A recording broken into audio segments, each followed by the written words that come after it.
Hey, everybody, and welcome back to Freedom Factor. Today, we are talking about what's kind of dominating the news lately, and I'm going to try my best to not make this a 4 hour video, but we've got a lot of ground to cover, so let's get right into it. First off, I feel like the Renee Good incident has been talked to death, so I'll briefly say, from what it appears to me, from all angles taken together with the totality of the circumstances and the situation, while unfortunate and tragic, this was a direct result of an agitator who went out with the sole intent of obstructing lawful immigration operations in the area.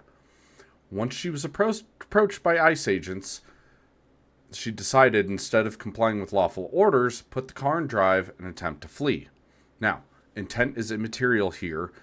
However, even if it wasn't her intent to run over or strike a federal officer, that occurred. That is a fact. And the result was that she lost her life based on those actions.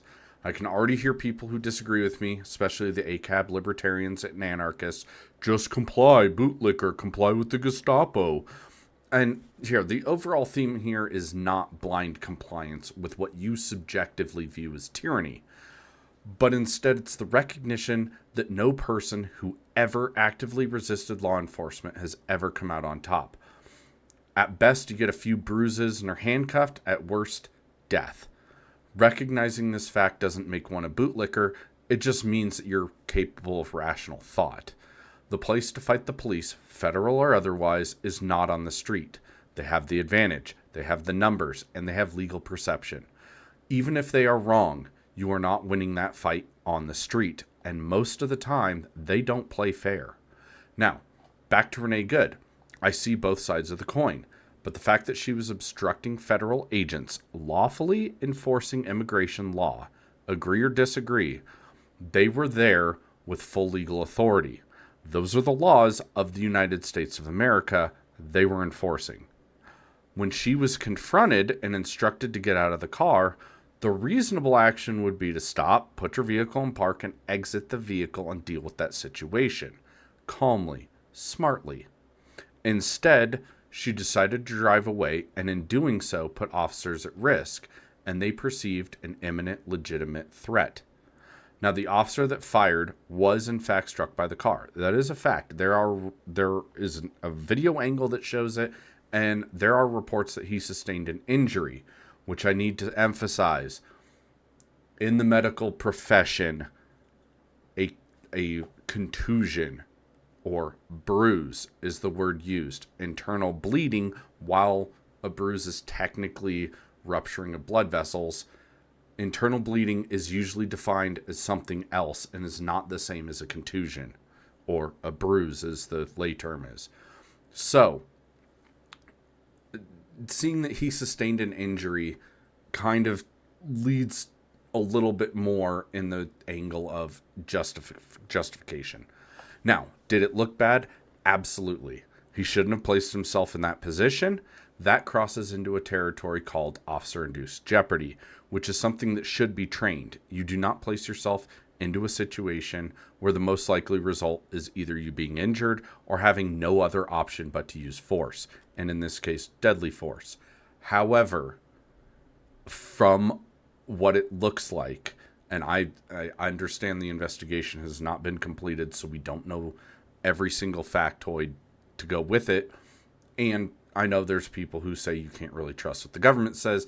To a degree, I agree with that. However, from all the factors combined, it did look to be like, I would say, a justified shooting, albeit probably not the most preferred instance or course of action. Legality speaking, it's convoluted. Now, a little background before we get into the Alex Preddy shooting. To preface, I used to be a sworn certified deputy sheriff, and I've been a firearms instructor for over a decade. While I am no means an expert on use of force or defensive tactics, I am also not a layperson in these matters. I also have extensive reading into legal matters, not just because of the nature of my previous career, but also as a matter of personal interest. And I will always acknowledge and recognize my bias, due to having been there, done that, and knowing the inside baseball in law enforcement, especially on things like use of force and the aspects the media doesn't talk about. Namely, a lot of agencies have a very substantial and very exhaustive use of force policy dictating how and when it's appropriate, the reporting that goes along with it, and results and possible consequences. They also don't mention how shootings, at least from my experience at the local level, undergo extensive scrutiny and also have the added psychological aspect that is rarely discussed. That being said, I'm not as familiar with how federal policy works, but I do know that in my career, I have met and worked alongside many ICE agents, and never once did I meet one that was disrespectful or unprofessional. Now, I'm not saying that those people don't exist, but they do seem very rare. This unfair labeling of federal officers as jackbooted tyrannical thugs is just not accurate. Some will call me a bootlicker for having this perspective, but I wore the boots. I actually did have the right motivations for doing the job, and had, while on the job and still today, the utmost respect for the Constitution and the rights of the people. And I'll be the first one to call out bad behavior among the law enforcement community, but I also recognize my bias is I give them the benefit of the doubt until the facts reveal otherwise, knowing what it's like to do the job from their perspective. And I find it interesting that so many call for empathy, but only when it's from the perspective of the other side and never from the law enforcement perspective. Put yourself in their shoes. Some people are just not capable of that. And I guess that's what sets me apart from most in the libertarian sphere. But I digress. Now, my initial thoughts on the Alex Preddy shooting. On the face, it appears to be a case of two sides, both making poor decisions. I should emphasize this, both making poor decisions. Should he have been there? Probably not. Was he legally barred from being there? No. And I'll get into all the other stuff later. These protesters, or agitators if you will, are stepping beyond the bounds of what is First Amendment protected activity and are actively interfering with federal officers conducting lawful duties. That is the important part. We are a nation of laws. I don't care if people say, I'm a libertarian and I think the state is corrupt and we shouldn't have any. It doesn't matter. Without some guardrails, we have chaos. And we have decided as a society that at least some modicum of rule is necessary. Whether or not you agree with that or not, that is what we live in. That's the world we live in currently. That is the system we have. It is not perfect, but it's the best one we've been able to stand up so far. If you can find a better example, please let me know. Now, Mr. Preddy may not have instigated the disruption, but he inserted himself into the situation, and that is the key point. From the videos I've seen, what appeared to have happened based on the limited scope. These videos are not all encompassing, and they don't show everything. Nothing ever shows full context. I swear, it's like people just go off instinct and they make assumptions. From what it appears, the woman in question was interfering with the officers and was shoved. Now, I'll get into why this shouldn't have been a bigger thing later, but for the analysis here, she instigated that negative contact. The key element here is most people need to recognize 95% of law enforcement work is reactionary. Most of the time, unless it's a completely random encounter, most of the time, you will not encounter law enforcement unless you or someone else in your vicinity does something. And law enforcement reacts. They're a reactionary force, not the force that acts first, most of the time. So, this woman was the initial aggressor. Her motives were immaterial. This is what happened, right or wrong, that precipitated a response. Preddy acted upon that and inserted himself at that point. Now, looking at it from the CBP perspective, because facts matter here, it wasn't ICE, this was Border Patrol acting in a Border Patrol ICE task force. So this was Border Patrol, CBP, Customs and Border Patrol, Everybody keeps saying ICE shot somebody else. It wasn't ICE. It was Border Patrol. If you can't get that simple fact right, then I can't trust you to have any other facts correct. This, from their perspective, now a male was joining into the fray. They didn't know him from Adam. They didn't know his intentions, and they immediately viewed him as another obstruction trying to hamper them from doing their jobs. They viewed him as an accomplice to this woman, even if he didn't know her. And from what information is available, it does appear that this has been going on for quite longer than the video shows. And it's very telling, because it's like, if you're there to protest their actions, you can hear there's chaos and whistles and noise in the background and horns honking and everything. It is absolute chaos. If they were there to actually, protest, and we'll get into the legal part in a minute, but if they were there to protest, by them interjecting into the actions of the officers, they were no longer protesting, they were obstructing. And in most jurisdictions, obstructing is a crime and is no longer protected by the First Amendment. Now, I'm going to play a video. This is an analysis that someone did, and I've got some critique. So let's watch it first, and then I'll give you my thoughts. Now we'll slow things down so each moment is clear. Here is Preddy. Several agents are restraining him, and this is the Border Patrol agent who will shoot him first.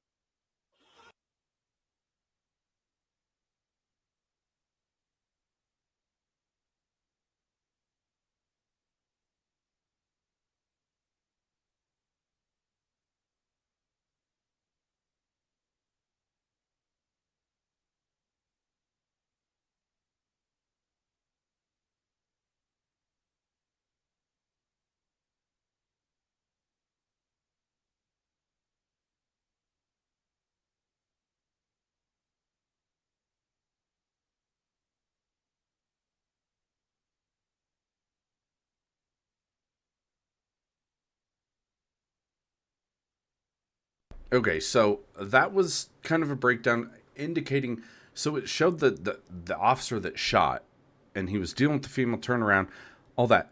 The key points here are, and you can disagree, and that's fine. That's your perspective, but I'm trying to, analyze this objectively. And with, I guess you could say, some preferential bias towards the officers because of how a very complex and evolving situation. I understand how that works from their perspective. From his perspective, the moment that it was indicated he has a weapon, he has a gun, and they said gun, gun, gun. In all of my law enforcement training, gun, gun, gun is an immediate, the entire situation has completely changed. This is now a completely different situation, and we need to act upon this particular aspect of it, which is he has a gun, there's now a lethal force threat. And I know a lot of people are going to say, well, Second Amendment. No, that doesn't matter.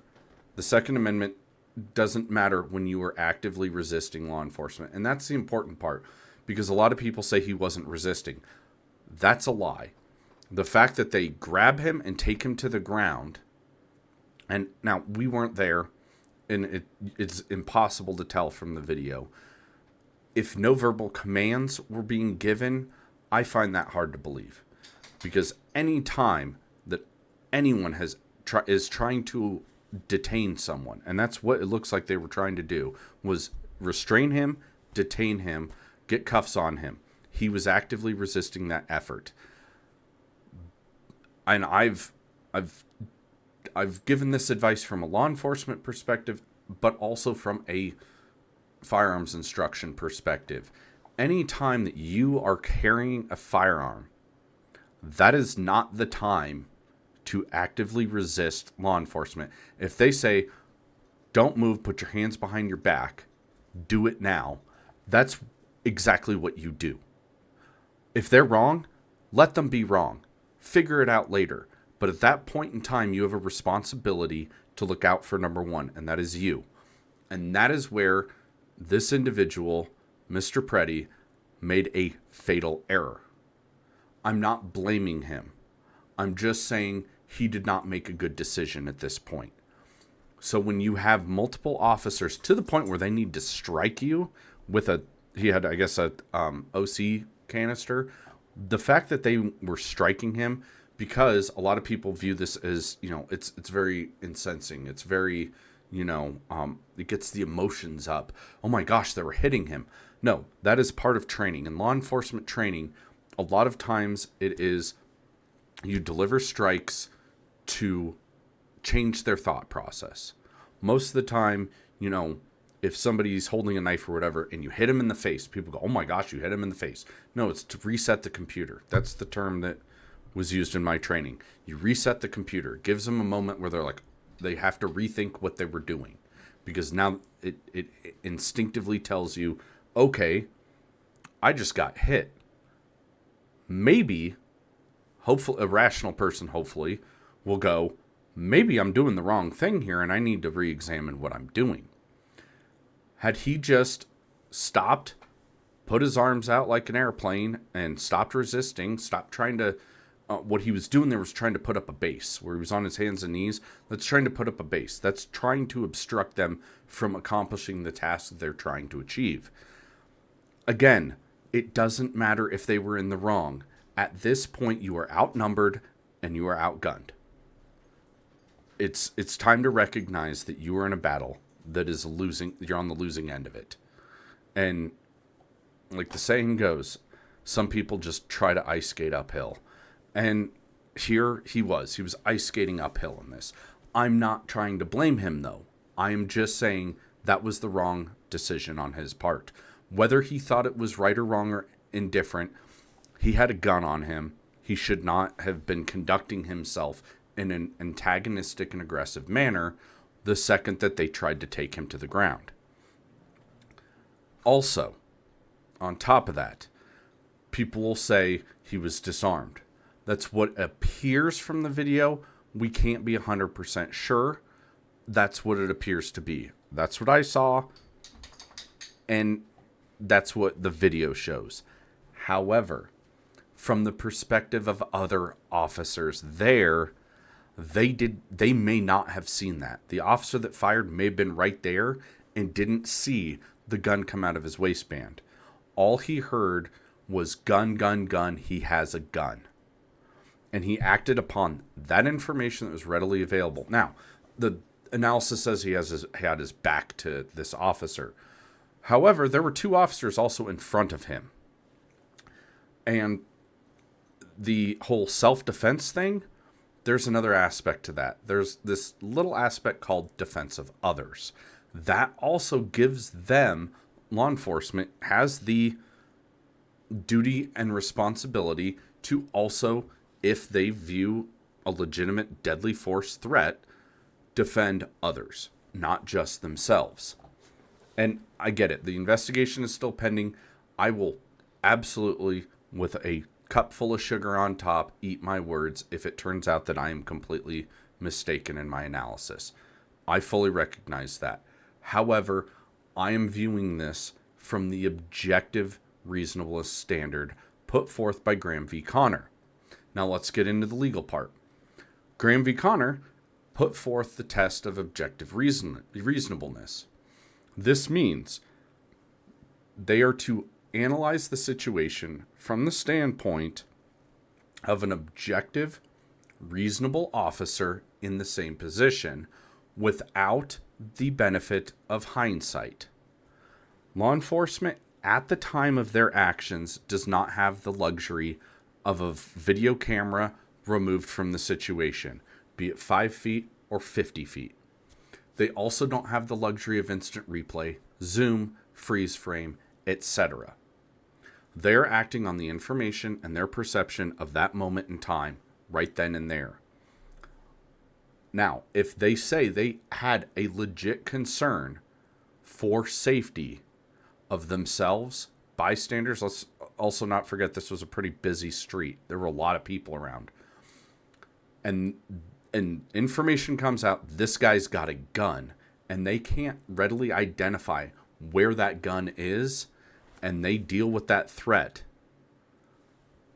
That puts it into an area that appears to be justified.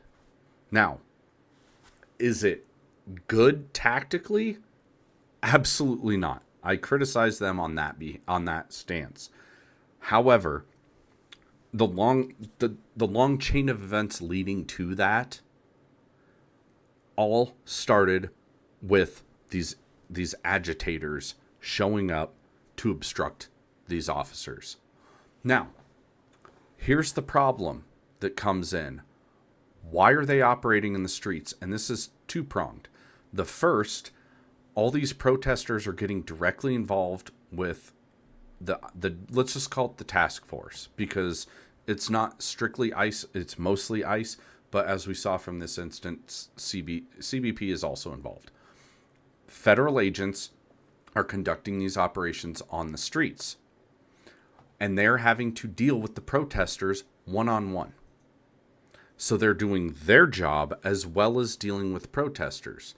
Now, I will sidetrack here and say there have been claims, people say ICE is not law enforcement. ICE is not legit law enforcement. That is a lie. Immigrations and Customs Enforcement officers are federal law enforcement. They all attend the Federal Law Enforcement Training Center in Glencoe, Georgia. They are legit law enforcement officers, just like U.S. Marshals, just like, as much as it pains me to say, ATF agents. Just like FBI, even though FBI runs their own separate academy in Quantico. So they go to the Federal Law Enforcement Training Center. It is a federal law enforcement training center where they become statutorily authorized law enforcement officials. They enforce federal law. A part of federal law, and a lot of people do this confusion where, well, they only enforce immigration law. That is not true. Under Title 18, they're allowed to enforce federal criminal code as well, being federal law enforcement officials. Federal law enforcement is allowed to enforce those rules, which include obstruction and assault on a federal officer. If you obstruct or assault a federal officer, you are in commission of a federal crime. They are allowed to take enforcement action. Hence why they took action on this woman and Mr. Preddy. That is the entire catalyst of the whole situation. Had they stood back and minded their own business and let these guys do their jobs, nothing would have happened. Now, why is this worse? Because the city of Minneapolis and the state of Minnesota are obstructing federal law enforcement activities. They are not allowing local police to assist with these operations. Normally, how these operations should go, if you had interagency cooperation, is the local police would establish a cordon or a perimeter around where these ICE agents are conducting their operations. The deportation and removal operations are lawful enforcement actions. They know who these people are. These are targeted operations, and these ICE agents are going after targeted individuals. And most of the time, and this is what the media is not telling you, most of the time, these guys have criminal records that they're going after. The one in question in this instance was a domestic assault individual. He's either charged or convicted. I didn't see which, but he has criminal history involving domestic assault.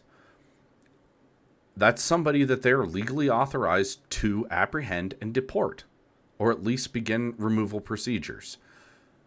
So they are doing that absent police assistance from the local city police.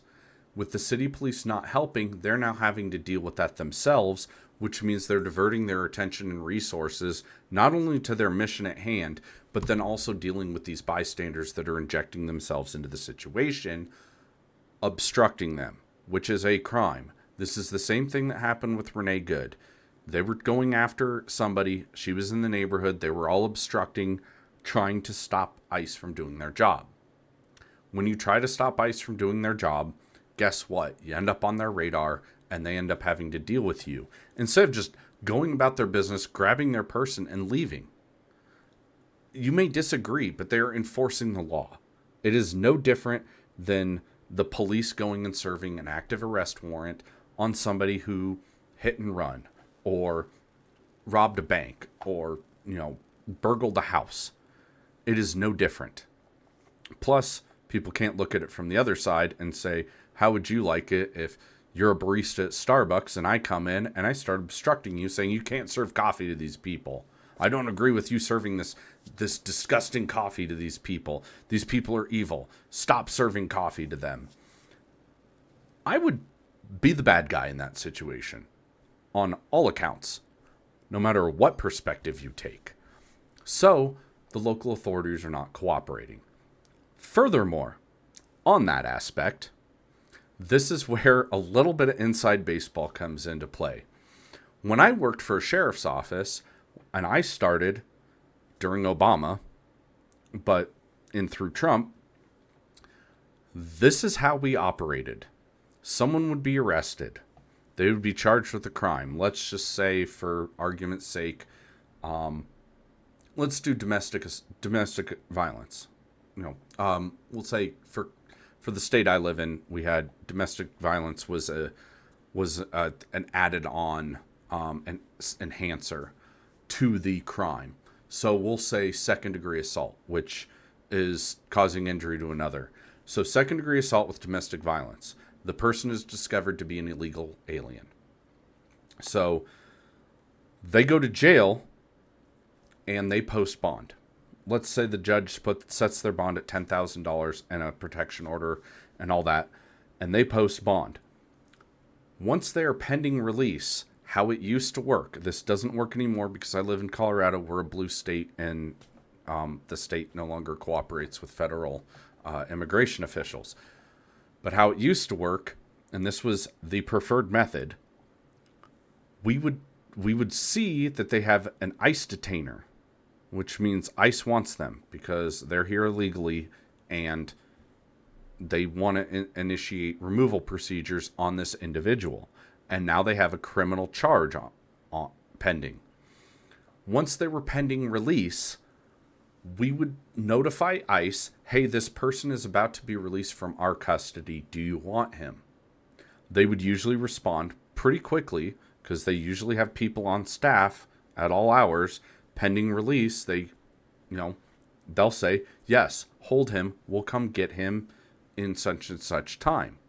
They would show up and then they would take custody. Then his local case may or may not go through.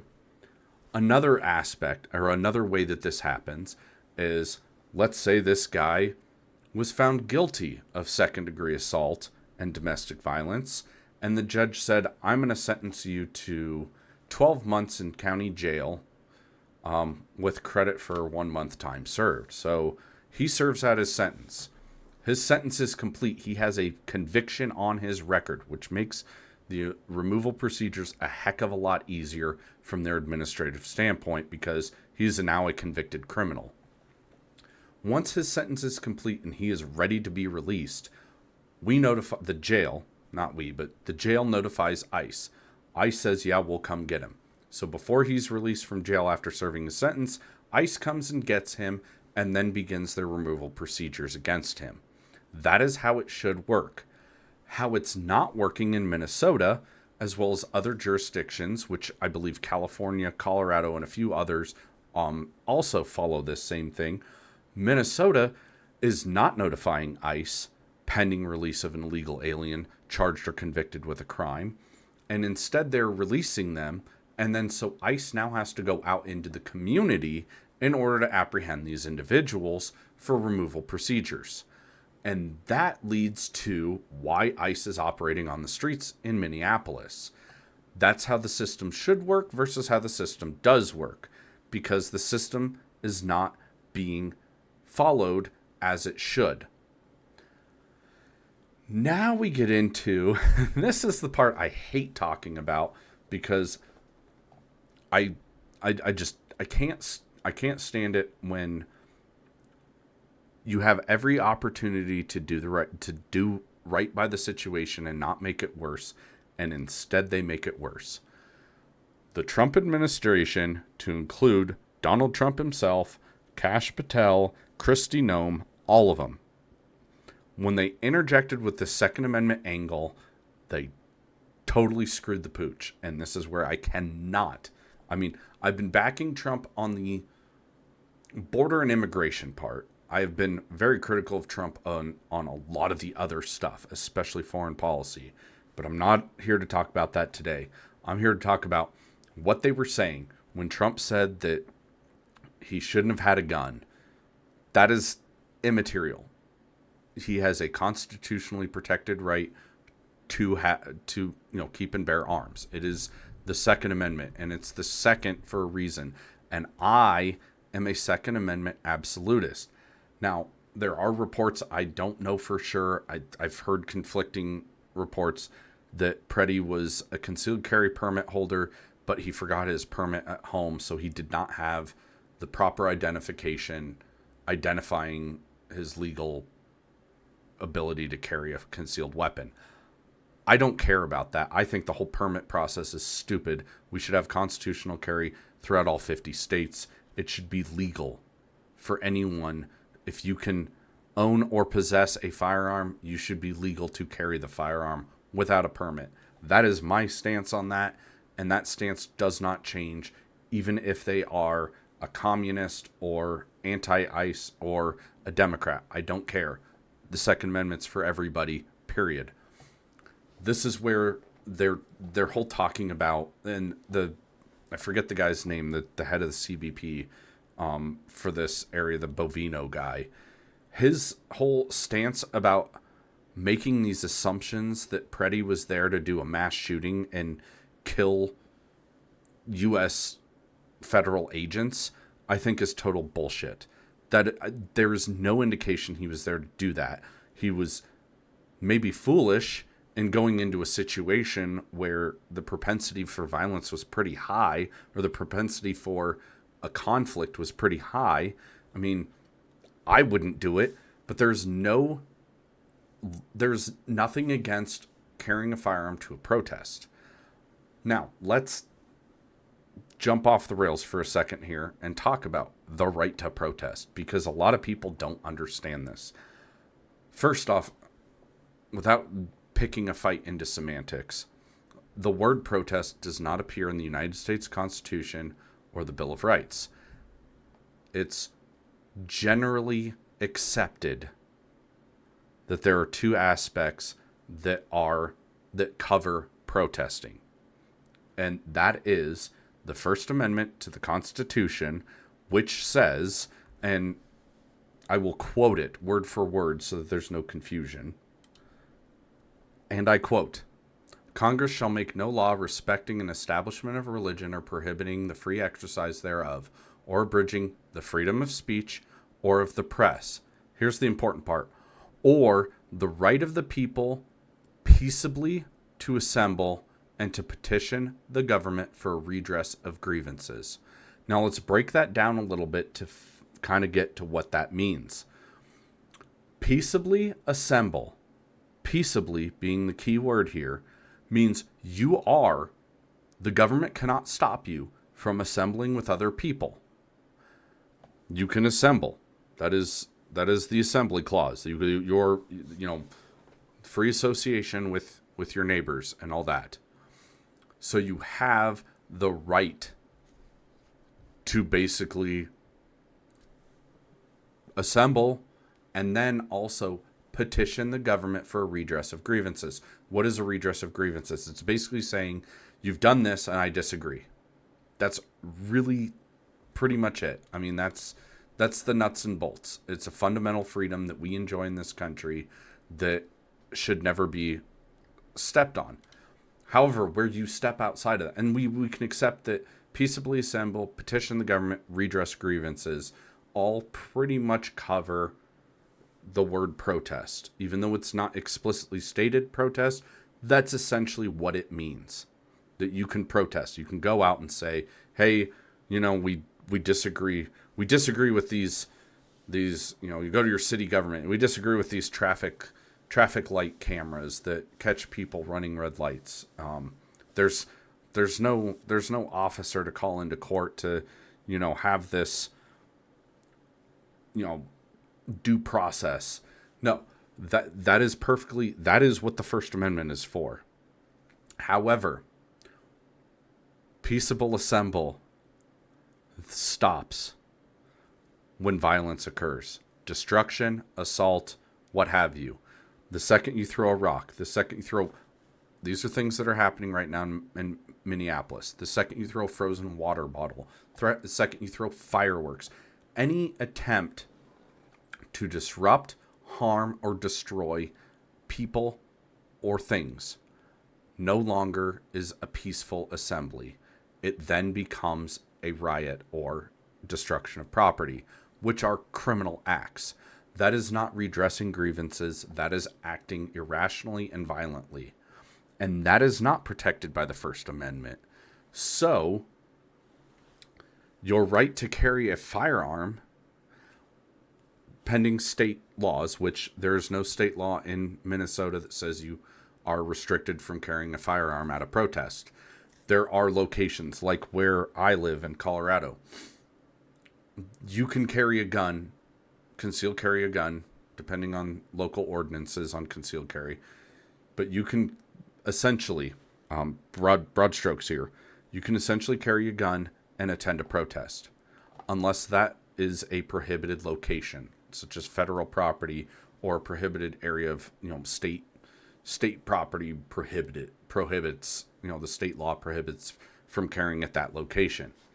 But in general terms, if you're on the side of the road in a city where it's legal to, conceal carry or even open carry, it's perfectly fine to carry a gun and protest. Like that's legal. That's legit. And that shouldn't be even an aspect of this conversation, because the fact of him carrying a gun is not in and of itself illegal. Resisting arrest and obstructing are. But the carrying of a gun while resisting is just a stupid act. There's no law against, you can't resist arrest while carrying a gun. It just makes it a little more dangerous for you. So, back to this. The administration saying that he, went there with the intent to harm ICE or law enforcement, whoever, whatever, I think is a stupid angle to take, and the administration is stupid for taking it. They should not have said that. It is a dumb decision to do so, and they look even dumber for doing it. Now, everybody's dogpiling on Kristi Noem for this, and I think she basically did the one thing that I did not know she was flexible enough to do, and that was to put her foot directly into her mouth. Donald Trump, on the other hand, constantly spouts off stupid crap anytime he gets the opportunity and gets caught off guard or just caught talking. He says some stupid stuff, and he did here too, where he's like, I don't think he should have had a gun. Well, the Second Amendment doesn't give a shit what you think, Mr. President. And Colion Noir covered this. He thinks that Donald Trump has been very good to the Second Amendment. I agree to a degree. He did put the court in place that has defended the Second Amendment and has made good decisions regarding the Second Amendment. I wish they would go further, especially on the aspect that they have not heard a single case regarding any assault weapons bans that have been proposed, which I don't know. I guess they don't want to do that, step into that judicial mud, which I think they should. They're cowards if they don't.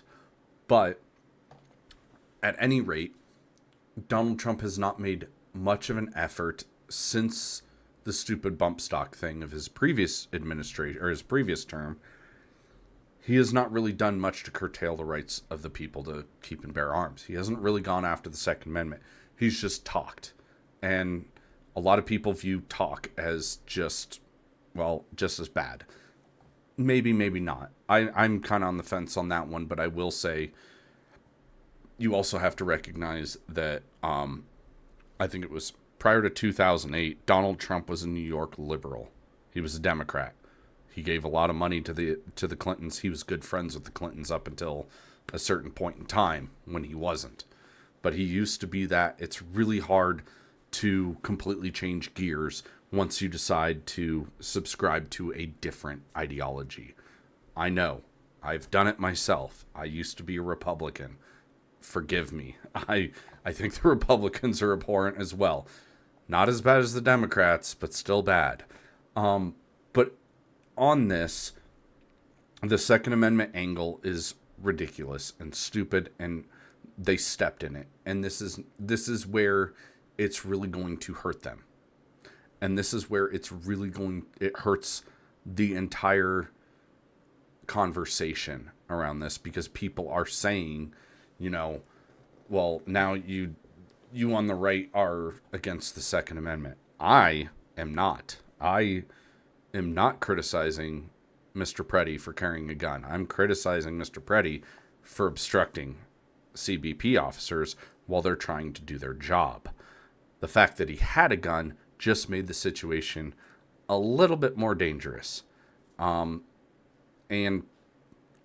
from my experience, both in law enforcement and as a firearms instructor, when I'm carrying, which is most of the time, even right now in my home, when I am carrying, I am always keen about not instigating anything. I'm polite. I'm courteous. And I go out of my way to avoid confrontation. I am less I try not to be confrontational ever, because it never works out good and you never know. Especially when I'm not carrying, because the other person could be. And that just opens up a can of worms and opens myself up for potential bad things. So, my advice I usually give is, if you're going to be armed, you had better be on your best behavior. This is why I don't road rage. This is why I do not yell at people. This is why I don't, confront people unless it's absolutely necessary. Is someone going to die? Is someone going to be injured? Is someone going to be kidnapped or whatever? Then I will be confrontational.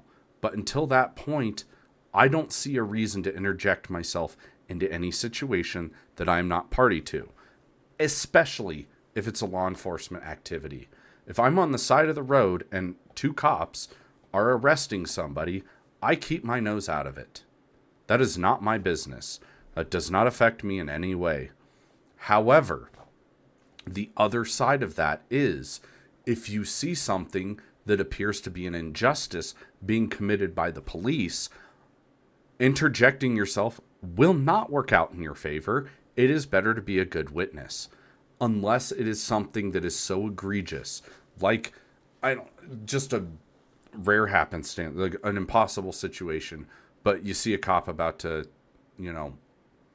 trying to YouTube friendly this, assault a woman with a part of his anatomy that should not be removed from his uniform in public.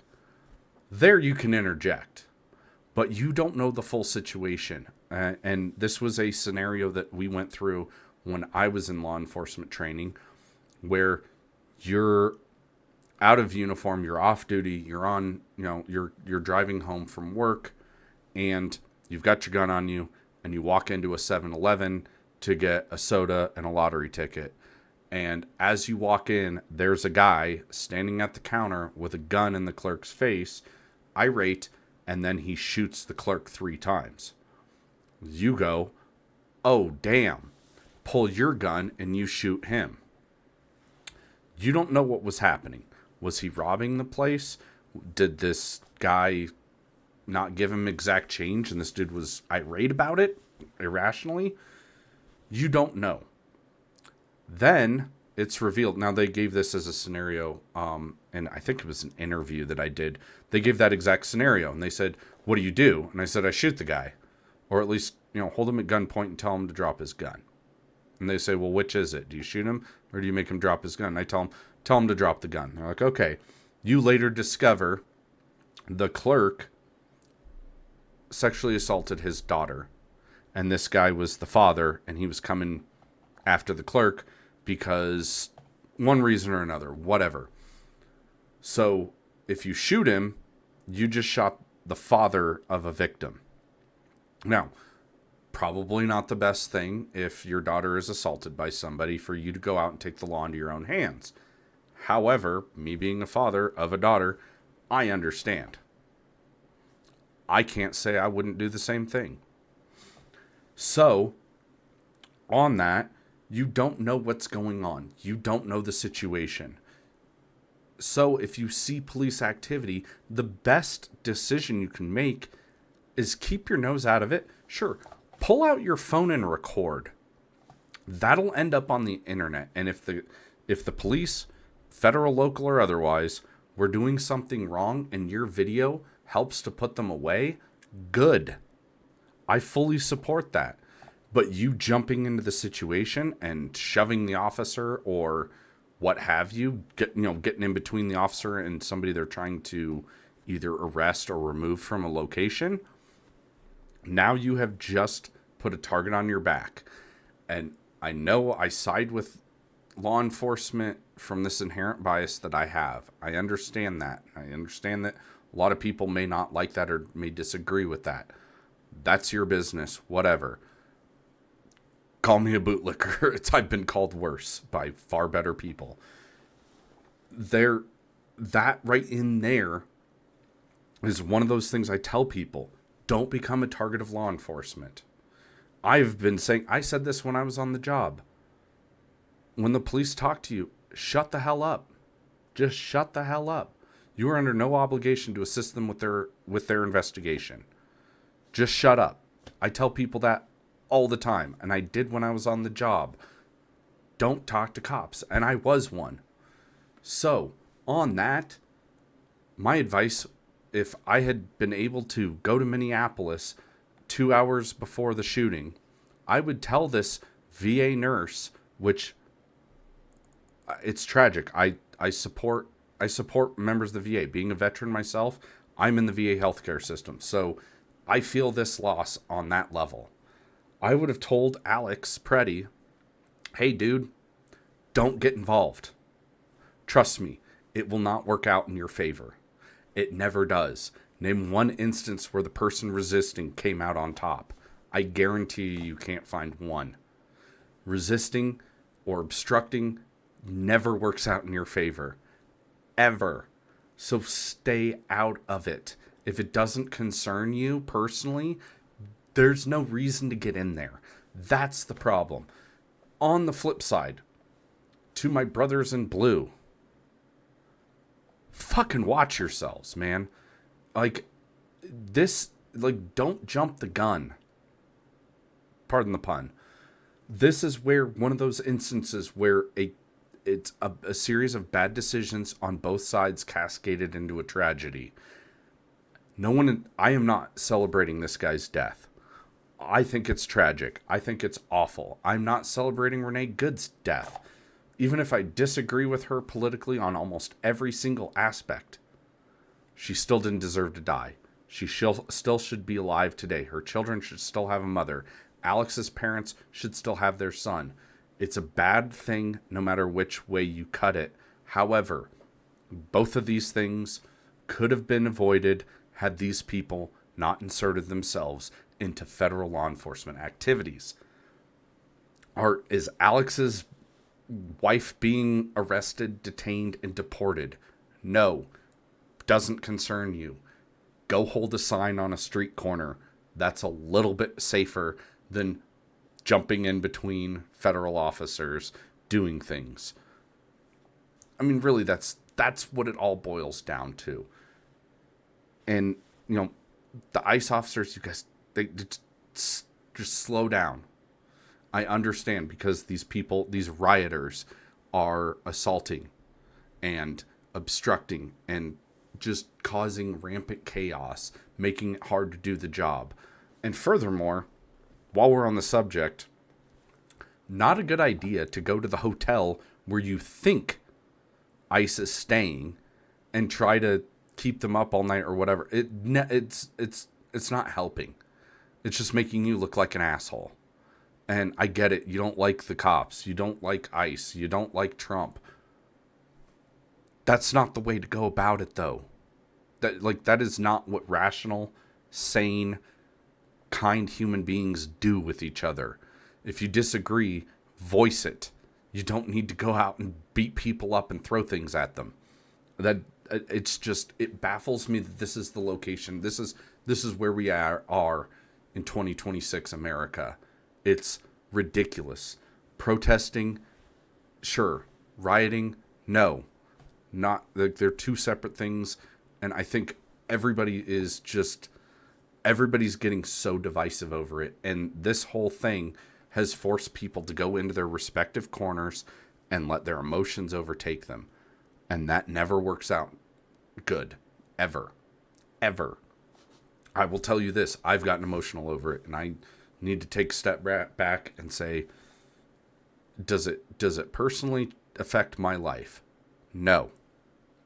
Not my monkey, not my circus.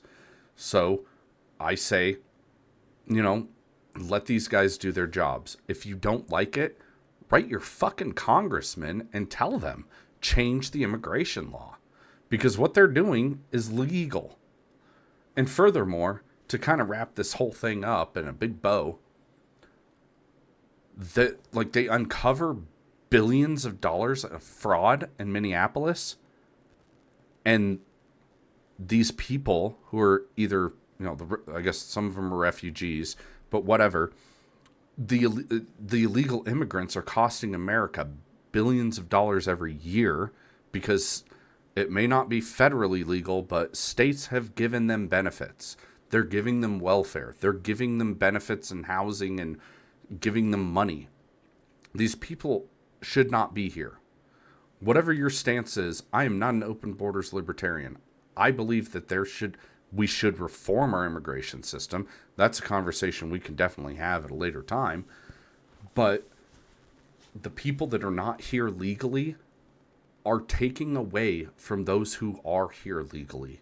They're cutting in line for those who did it right, even if the process is completely stupid and completely convoluted and overcomplicated, and it should be easier and it should be more streamlined.